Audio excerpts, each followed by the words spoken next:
Welcome back. Well, it's hard to believe Halloween is tomorrow. And over the past several weeks, Christina and I have been hard at work uncovering some of the Low Country's ghostly tales for haunted history and our 13 Nights of Halloween.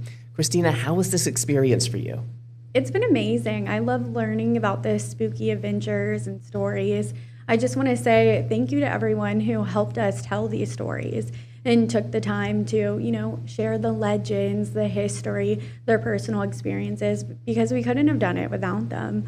Tim, what's been like your favorite part? What have you enjoyed about this experience? Really, you know what? I think kind of getting a behind the scenes look at some of these locations, like we're seeing the ghost house here.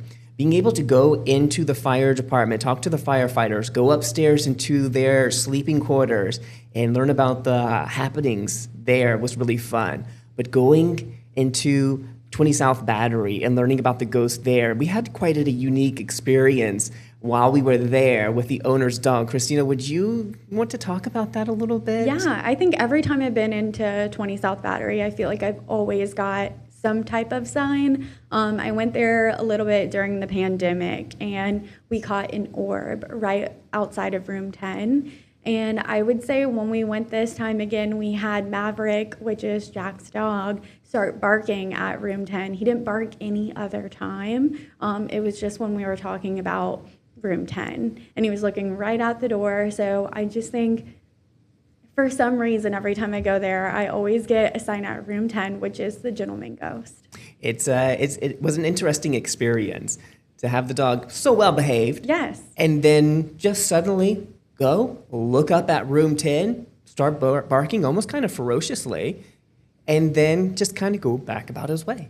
Yeah, I want to say there were so many people coming in and out of 20 South Battery, and he did not bark once. Not once. And he barked just like a few times, but at room 10. So I just think it's very interesting. It was interesting, and all of the folks that we spoke with, from Bulldog Tours to people working at the tavern, which that episode will air tomorrow, and everybody we met along the way, they were all so excited to talk about this and tell their stories. Yeah, I had so much fun going on a paranormal investigation. You'll have to join me sometime. But I'm Yes. so glad we got to talk with him inside our podcast studio.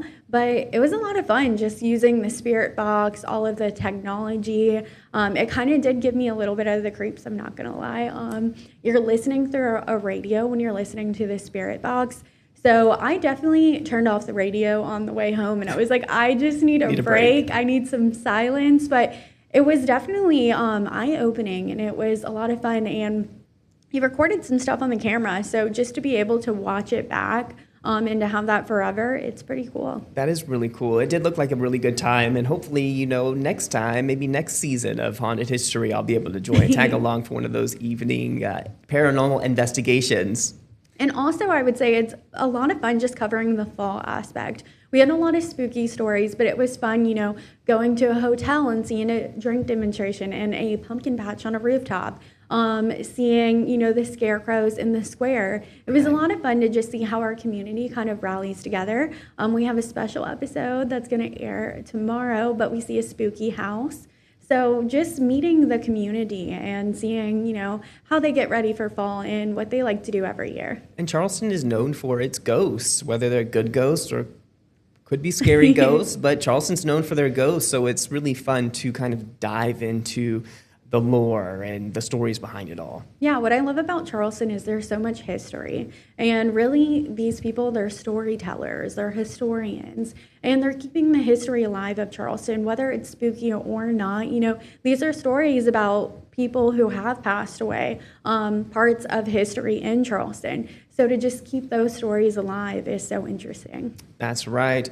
All right, well, coming up tomorrow, our entire series, every chapter of Haunted History, will stream right here on WCBD Plus and a special Halloween marathon. We hope you join us and watch as we creep into the shadows with bone-chilling legends.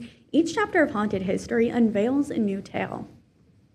Now, that marathon is scheduled to begin streaming at 7:30 in the morning. It goes all day with a few breaks for local news and sports, but it picks up again in the evening and repeats into the early morning hours. So hopefully you're able to tune in And if you don't get to watch the marathon, don't fear. We have them all there on the video on demand. So just look for WCBD Plus Originals, and you can go back and watch any episode whenever you want at any time of the year. And if you have any stories for us, please share them with us. Absolutely. We're hoping to be able to continue this, and we'll start it up again next Halloween season. Well, that's all the time we have for this episode of News 2 Now. We thank you for streaming with us on WCBD Plus.